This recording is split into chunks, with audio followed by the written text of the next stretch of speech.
Muito bem, meus queridos, minhas queridas, mais uma vez estou junto, né, com vocês. Estou começando a gravar mais um vídeo e esse é o meu propósito, esse é o meu objetivo para um grupo de pessoas muito especiais que vão recebê-lo normalmente amanhã em alguns lugares, países.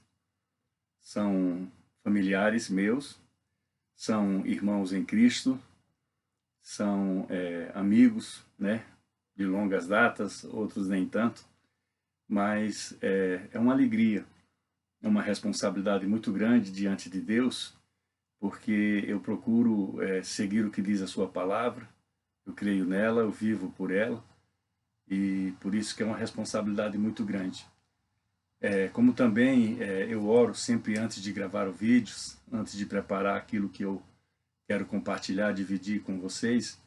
Eu oro para que o Senhor abra minha mente, abra meu coração, venha com a sua unção do alto, né, para que possamos levar a cabo, né, esse, vamos chamar, mini ministério, né, que é através dos vídeos, né. São pessoas muito queridas, e por vocês é que eu faço isso, mas também por amor a Jesus Cristo, porque um dia eu também fui alcançado, né, através de uma pregação, através de um louvor, através de uma oração e de outras pessoas, como nós, como eu e como você. Esse vídeo que eu gravo quinzenalmente teria sido na semana passada, mas eu não estava aqui na Inglaterra, estava na Espanha e não tinha uma conexão muito boa e fiquei assim um pouco preocupado em ter que interromper e o local também não era tão privado assim para que não houvesse essas interrupções e um pouco de barulho, essas coisas que podem interromper um pouco, atrapalhar um pouco a gravação. Por isso eu fiz um vídeo breve. Nós estávamos ali às vésperas das eleições, que terminaram sendo no domingo seguinte daquele vídeo e domingo passado agora, antes de ontem. E também nós estávamos ainda com um grupo de pessoas, pastores, ainda na reta final, né, de estarmos em oração, alguns deles em jejum, pelas mudanças que o Brasil precisa ter, né? Aconteceu a eleição, agora nós não podemos fazer mais nada, o que tínhamos que fazer já fizemos, mas o início daquela palavra do vídeo passado com que vai ser agora completada, e é o mesmo texto bíblico, ela diz tudo das nossas vidas, né? A Bíblia, ela tem, na minha opinião, ela tem algo muito especial. Ela pode ser transportada por completo para o nosso dia a dia, para as nossas causas, para as nossas circunstâncias. Isso é o poder de Deus, né? A palavra ela é renovada todos os dias, ela é trazida, né, para ser algo novo na nossa vida, né? É algo que vem um alento novo, um conforto, uma alegria, um ensino, né, uma saída, um escape. Essa é a palavra de Deus e ela mesmo diz que ela é viva, né? Ela penetra nas nossas entranhas, ela divide, né, a medula, ela é dos nossos corpos, faz a divisão, né, de áreas do nosso corpo. Essa é a grande característica da Bíblia Sagrada, porque ela foi inspirada por Deus. Tantos autores, né? São 60 autores, 40 e poucos autores, perdão, 60 e poucos livros, 66, se eu não me engano, e 44 autores, todos inspirados por Deus, muitas histórias, né, das pessoas que vivenciaram aquele momento, estiveram com Deus, participaram daquela jornada, né, principalmente depois no Novo Testamento já com Jesus Cristo e os seus discípulos, os seus apóstolos, e um deles, né, que foi um apóstolo tardio, que se juntou muito tarde aos homens de Deus, é o apóstolo Paulo. Ele tem no Novo Testamento a maioria dos livros que são as epístolas, né, que eles chamam, são as cartas que ele escreve para as igrejas que iam sendo fundadas naquela época. Havia uma dificuldade muito grande de locomoção, né, de idas e vindas, né? Não havia as facilidades de hoje, né? As mídias sociais, né? Que tanto são boas como também prejudicam muito, né? Infelizmente, essa é uma realidade. Ela é alvo dos bons, mas também é alvo dos maus, né? Naquela época eles não tinham essa facilidade, não tinham os voos, né, de avião, né, para facilitar os deslocamentos. O máximo que tinham eram os barcos quando iam por terra, por água, naturalmente, não por terra, e a pé ou os animais, né, o jumento, o camelo, é quando eles iam por terra. Então, o apóstolo Paulo ele se junta depois, né, à obra de Deus aqui na terra. Ele tem um encontro com Jesus Cristo já ressuscitado, né? O próprio Paulo, né, que perseguia a igreja, perseguiu Jesus Cristo, né, e que depois se junta e é escolhido por Deus, é levantado por Deus para levar a sua palavra aos gentios. Quem seriam os gentios? Seriam, vamos dizer assim, os estrangeiros, aqueles que não eram do povo escolhido de Deus. Então, podemos até nos colocar ali, né, nesse rol dos que receberam a palavra. Ele vai e ele leva até o que era conhecido a Europa, né? Ali na Grécia, a partir da Grécia, da Itália, ele leva o evangelho, chega à Espanha e o que há relatado, né, na palavra de Deus, dessas viagens missionárias dele. E Paulo recebe, né, essa designação de Deus e passa a ser perseguido por causa disso, né, porque ele estava do outro lado, vamos dizer assim, né, e passou a ser perseguido porque se juntou a Deus. Na vida é assim mesmo, nós vemos isso nas eleições aí do Brasil, né? São dois lados distintos, uns com mais ou menos méritos, isso não vem ao caso, o outro com menos ou mais também méritos, não vem ao caso, mas isso leva a uma divisão. E muitos, né, nesse tempo, eles mudam de lado, mudam de concepção, mudam de atitude, né? Aí uma gama de interesses, né? Uma gama de várias vertentes, né? Do nosso dia a dia. Nós não estamos aqui para discutir esse assunto, nós estamos aqui para dizer que existe essas divisões, existem esses contraditórios, e desde o princípio. E damos um dos grandes exemplos da Bíblia, que é o Paulo, né? O chamado Saulo de Tarso, né? Que era de onde ele via, Tarso, né? A cidade, a província dele. Depois passou a ser chamado Paulo. Ele era um homem super instruído, debaixo da instrução de grandes líderes de então. E Deus usa ele, né? Ele tem esse encontro tremendo quando ele estava indo ali de Israel, de Jerusalém para Damasco, né, a capital da Síria, para inclusive prender cristãos que estavam pregando, né, expandindo o evangelho, porque eles haviam sido expulsos, corridos, né, dos principais, dos sacerdotes, da seita contrária aos ensinos de Deus. Tudo isso por desconhecimento. Tudo isso por desconhecimento, né? Então, o apóstolo Paulo foi usado por Deus, no Novo Testamento como se fosse o autor do maior número dos livros do Novo Testamento, são várias cartas que ele dirige às igrejas, onde ele vai fundando essas igrejas, e essa especificamente que eu falei, um versículo, né, no pequeno vídeo passado e o de hoje, são aos Gálatas, a região da Galácia. Gálata não é uma cidade, a região da Galácia, ela compreendia algumas cidades. E ele enviou uma carta para alguns grupos, né? Não eram totalmente igrejas já funcionando, algumas poucas sim, mas ele envia essa carta para eles, né? Para trazê-los, né, as notificações, trazê-los os ensinos e principalmente alertá-los os males da vida, né? Então, em todos os dias da nossa vida, nós temos esses avisos, né?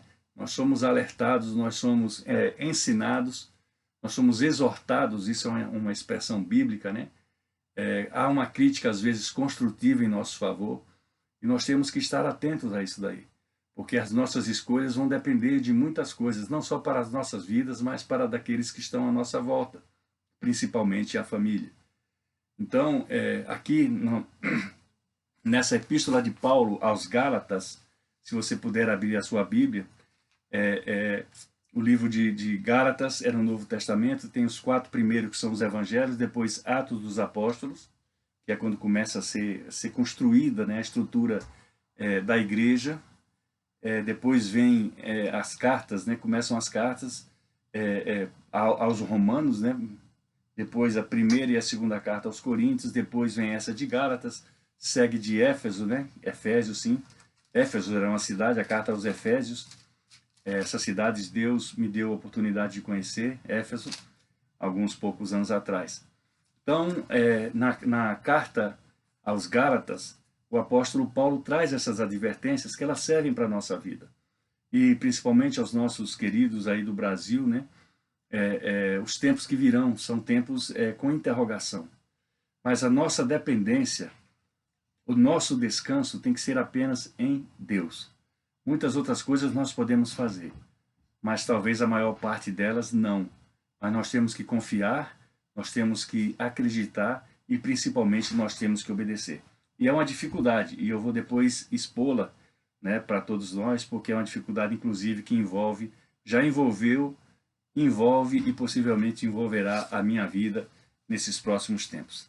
Então, carta aos Gálatas é no capítulo 6, e eu falei o verso 7 naquele curto vídeo da semana passada, né? É um pouco duro até se ter essa expressão, né? Porque fala assim: não vos enganeis, de Deus não se zomba, pois aquilo que o homem semear, isso também ceifará. Então, é como se a advertência fosse: olha, você não consegue enganar a Deus, então não zomba dele, não brinca com as coisas de Deus. As coisas de Deus são muito sérias. Deus, ele é permissivo, ele é o Criador, ele pode fazer o que ele quiser, ele dá e ele tira. E ainda acrescenta: louvado seja o nome de Deus. É muito difícil, né? Porque temos expressões, e nós usamos aqui em momentos difíceis, que pessoas à nossa volta, da nossa congregação, da nossa família, passam por problemas, e todos nós somos sujeitos a passar, independente de quem somos. Um dos ensinos da Bíblia mais difícil é: em tudo dai graças. Imagina, no momento de enfermidade, no momento de perda de emprego, de um abalo no relacionamento, da morte de um ente querido, e você ter que ir para essa expressão em tudo dai graças, né?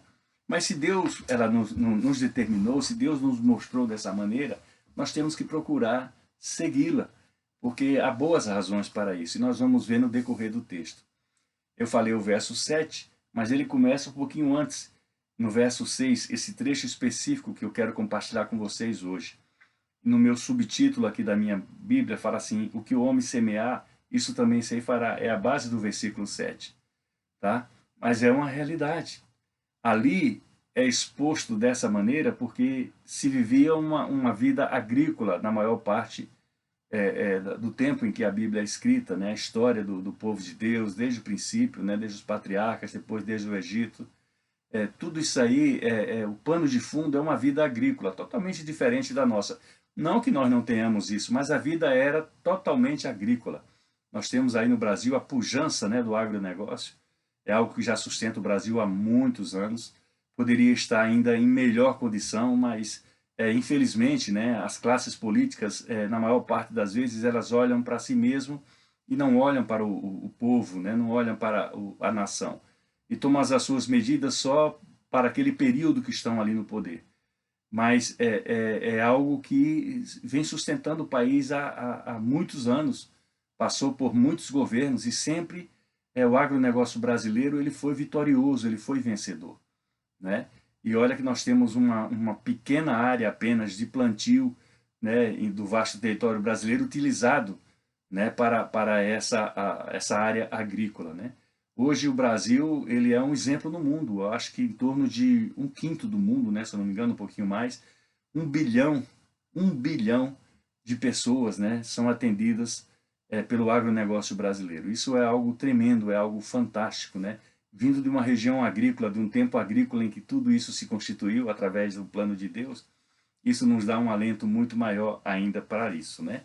Então, o texto aqui é sobre essa semeadura, né, agrícola, mas serve para as coisas da nossa vida, né? Quando nós não tomamos cuidado com o nosso corpo, né, em termos físicos, com ingestão de alimentos que não são bons para o físico, né? Eu falho muito nisso daí, bebidas em excesso, falta de exercício, né?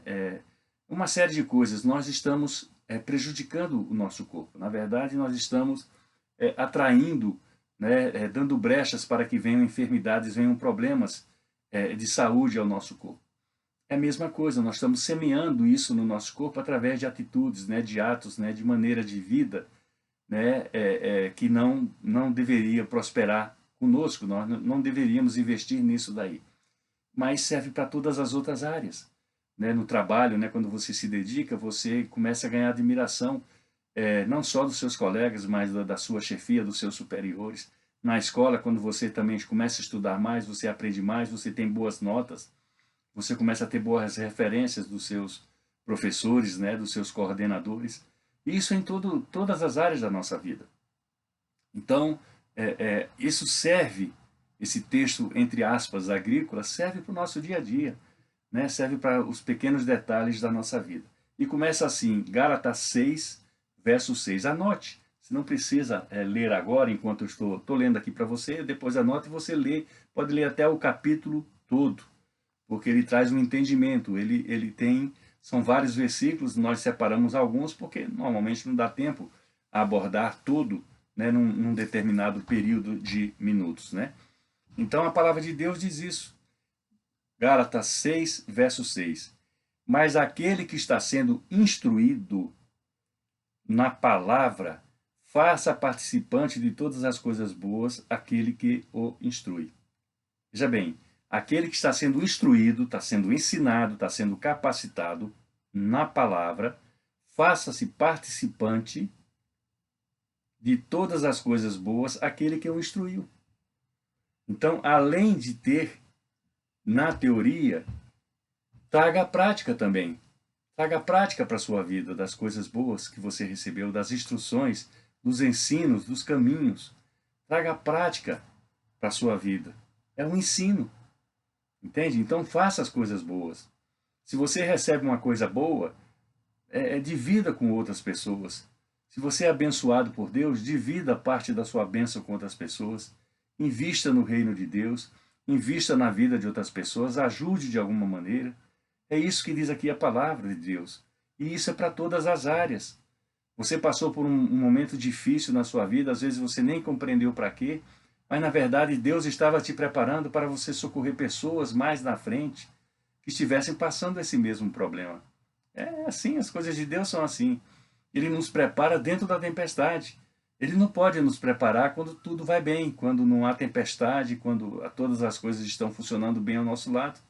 Ele não nos prepara nessa hora, ele nos prepara na hora da dificuldade, para que nós aprendemos diante e durante a pressão de um problema, de alguma coisa que está à nossa volta. E com esse objetivo, para que nós saiamos dele instruídos, para trazer isso a quem instrui aos outros, que um dia podem precisar nas suas vidas de um apoio, né, de um conselho, né, de uma ajuda, de um amparo, como você um dia você teve, você passou por ele. Aí entra o versículo, não vos enganeis. Então o mundo oferece muitos enganos para nossas vidas, muitas facilidades, são todas teóricas. A prática normalmente não funciona dessa maneira. E para o povo de Deus, principalmente, isso é um risco, é um problema, porque você começa a se conformar com as coisas que estão acontecendo aí fora. E isso não é um bom caminho, isso não é um bom exemplo.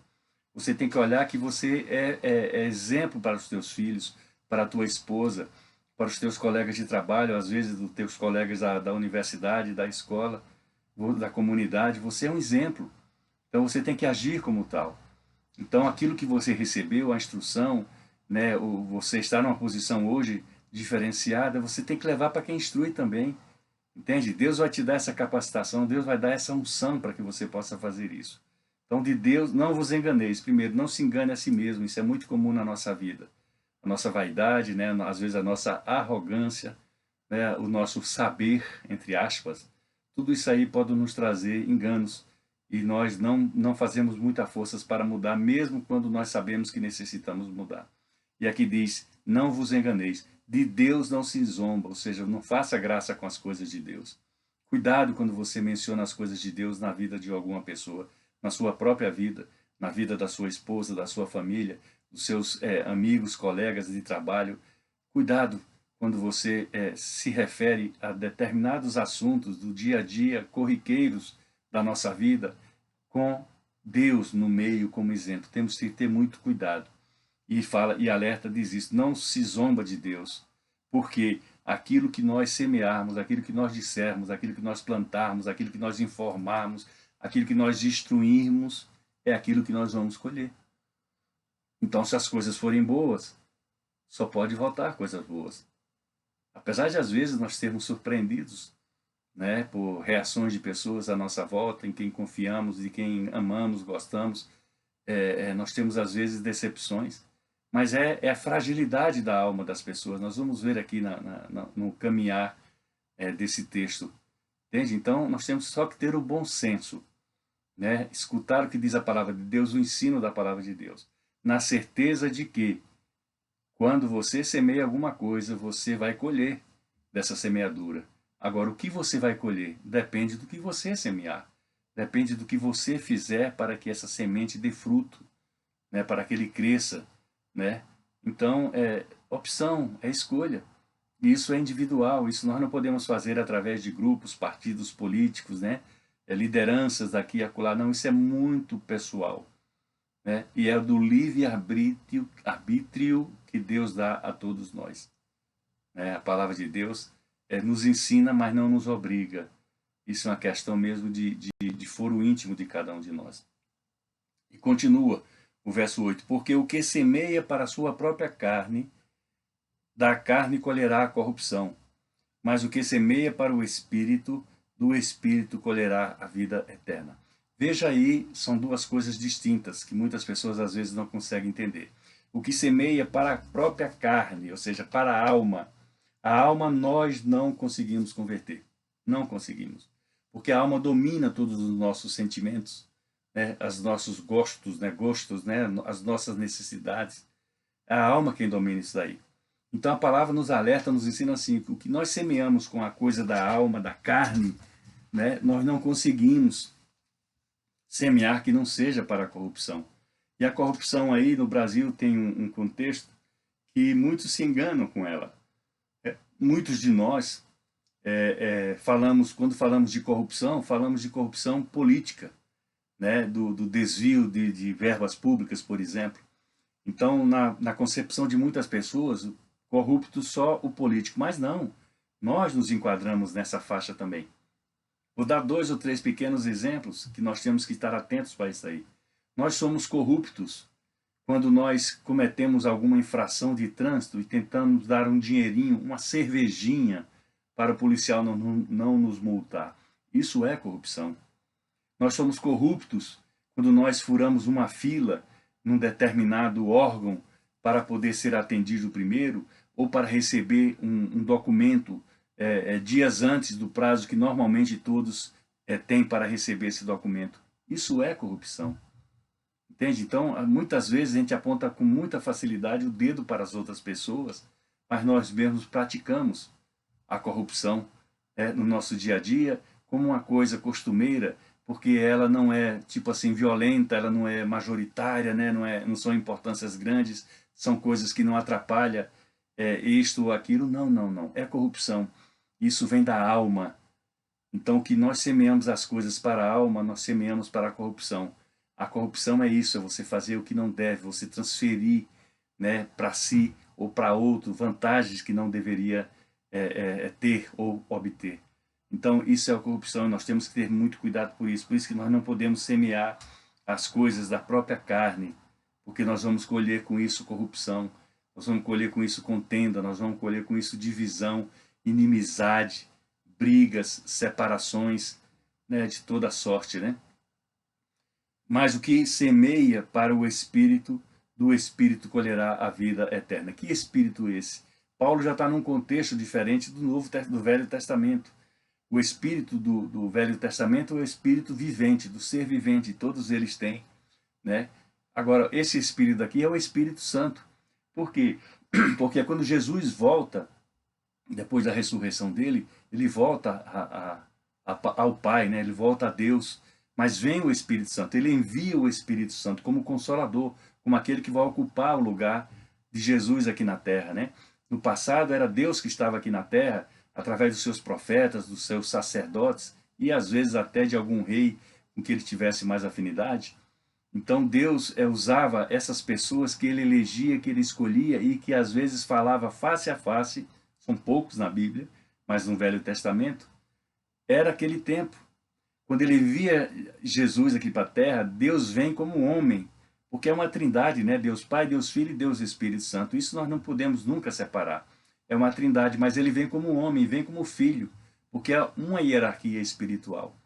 Então Jesus veio como homem e fez tudo o que fez, né? Deixou todos os ensinos, deixou tudo aquilo que Deus tinha preparado para a transformação e para nos encaminhar para a vida eterna, que fala essa segunda parte do versículo.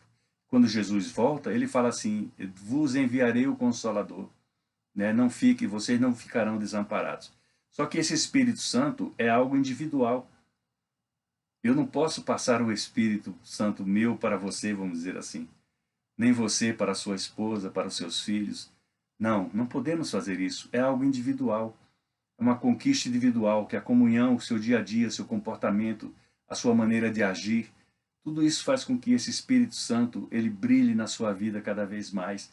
Ele te livre, né, de tropeços, né, te ajude nos momentos difíceis, né, porque ele é o Consolador, ele está aqui, né, está aqui como parte da Trindade servindo a nossa vida. E é individual.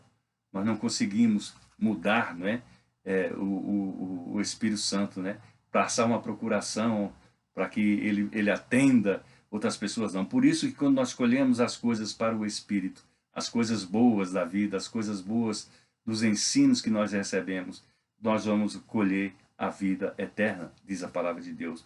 E continua aqui no verso 9: e não nos cansemos de fazer o bem, porque a seu tempo ceifaremos, se não desfalecermos. Ou seja, fazer o bem é o segredo, né? Fazer o bem.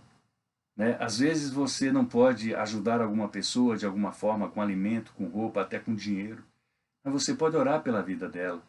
Você pode ser uma ouvinte, né, dos relatos dos problemas que essa pessoa tem. E tudo isso você está fazendo bem. E tudo isso você está como naquele processo de semeadura que a palavra fala aqui, né? Não nos cansemos de fazer o bem, porque a seu tempo ceifaremos, ou seja, ao seu tempo, né, no tempo de Deus, nós teremos essa ceifada na nossa vida, né? Nós teremos a colheita daquilo que nós semeamos, né? E Deus é fiel. Deus não vai dar, né, como a própria Bíblia fala, né, o pai não vai dar para o filho, né, uma cobra, nem uma pedra, né, quando ele pede alimento. Claro que não. Claro que não. Agora imagina Deus, né, que está acima, né, do poder, do amor e da graça sobre todos nós, como nós mesmo como pai não podemos ter com os nossos filhos. Imagina que nós faríamos algo parecido com Deus, mas Deus faz, e faz até muito mais. Por isso que ele diz, porque no nosso tempo nós ceifaremos, nós colheremos, né, as nossas boas ações, se não desfalecermos, ou seja, se não desistirmos. Às vezes nós temos uma promessa de Deus para a nossa vida, mas nos cansamos rapidamente de esperar. Nós achamos que estamos perdendo muito tempo, que Deus não está ouvindo, que Deus não vai operar na nossa vida. Não, não, é o tempo de Deus. Ele não se tarda nem um dia a mais, nem um dia a menos.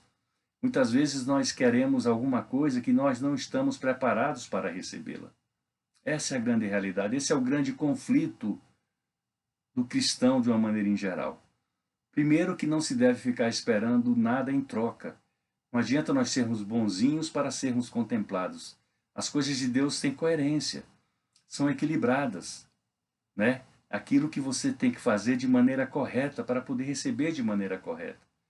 Se ele quiser fazer de outro jeito, ele faz, porque o poder criador é dele, o poder de domínio sobre as nossas vidas é dele. Né? Eu discuto muito isso numa parte litúrgica, né, da nossa caminhada espiritual, que é o dízimo e oferta.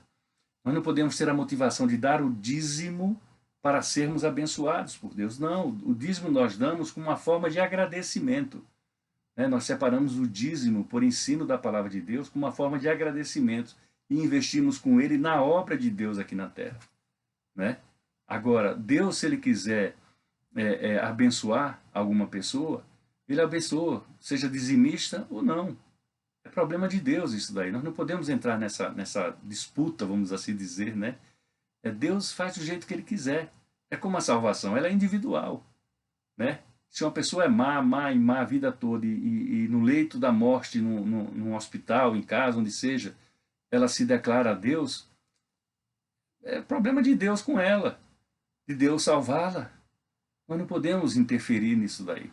Nós não temos nem condições, nem condições. A nossa estatura é muito pequena para isso daí, diante de Deus. Por isso que nós temos que continuar, perseverar, né, para que, enquanto não chegou a ceifa, não veio ainda a hora da colheita, daquilo que você tanto quer, daquilo que você tanto almeja. No tempo de Deus, não adianta. E se Deus não te deu, tenha certeza só de uma coisa: eu e você, nós não estamos preparados para receber aquilo que nós queremos, aquilo que nós desejamos. E finalmente o verso 10 desse trecho da palavra de Deus, depois você lê, por favor. O livro todo é pequeno, são 6 capítulos, né? Fala assim: por isso, enquanto tivermos oportunidade, presta atenção agora, hein? Façamos o bem a todos. Olha que tremendo.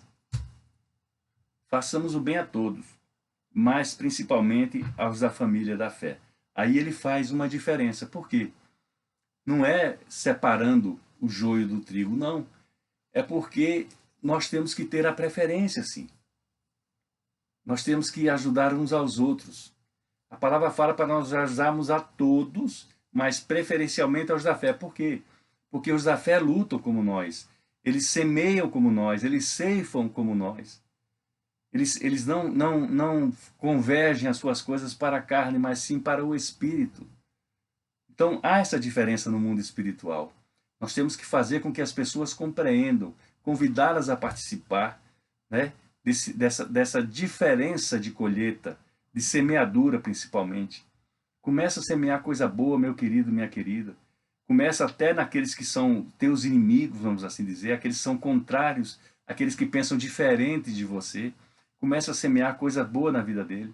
Às vezes as pessoas não se deixam nem nos aproximarmos com a palavra de amizade, nem uma palavra de alento. Elas refutam, não querem. Mas começa a orar, começa a declarar diante de Deus a salvação para aquela pessoa, a transformação da vida dela. Isso agrada a Deus. Isso faz parte do processo da semeadura, né? As pessoas podem estar zombando conosco, mas nós não estamos zombando com ela.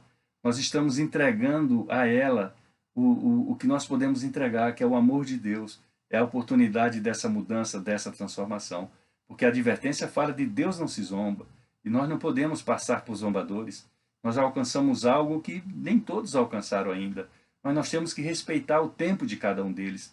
Às vezes a pessoa demora a compreender isso daí, é algo intelectual, é algo emocional, é algo cultural.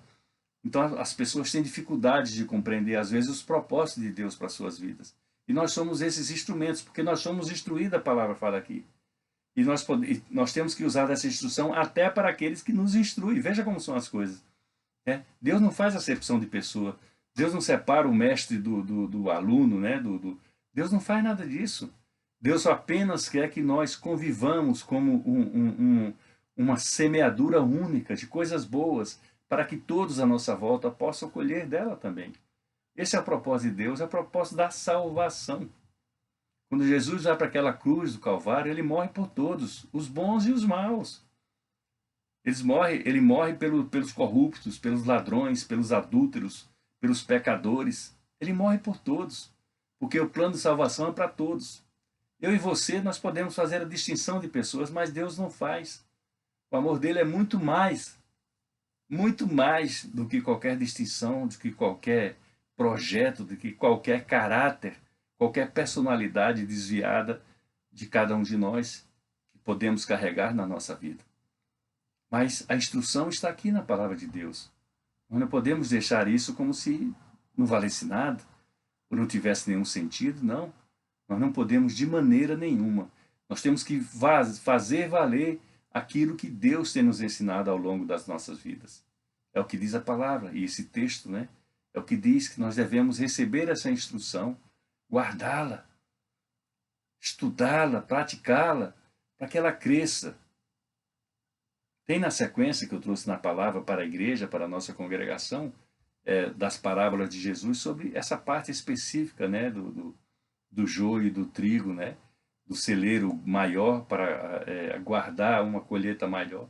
Tem várias outras coisas, eu já tenho em alguns vídeos aí, se você buscar no YouTube você vai achar. Normalmente o título já diz mais ou menos qual é o assunto. E de tempos em tempos eu renovo um pouco, né, esse mesmo tema, porque a palavra de Deus ela não muda.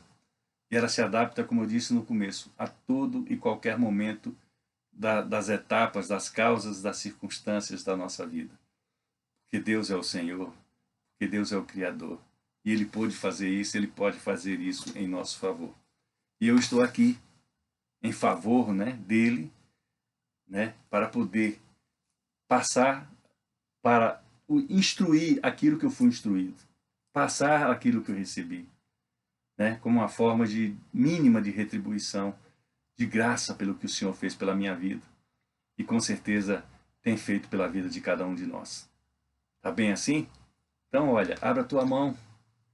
Eu quero dizer que o amor de Deus, o Pai, a graça e o milagre de Jesus, o Filho, e a consolação do Santo Espírito seja com todos nós, desde agora e até quando Ele voltar.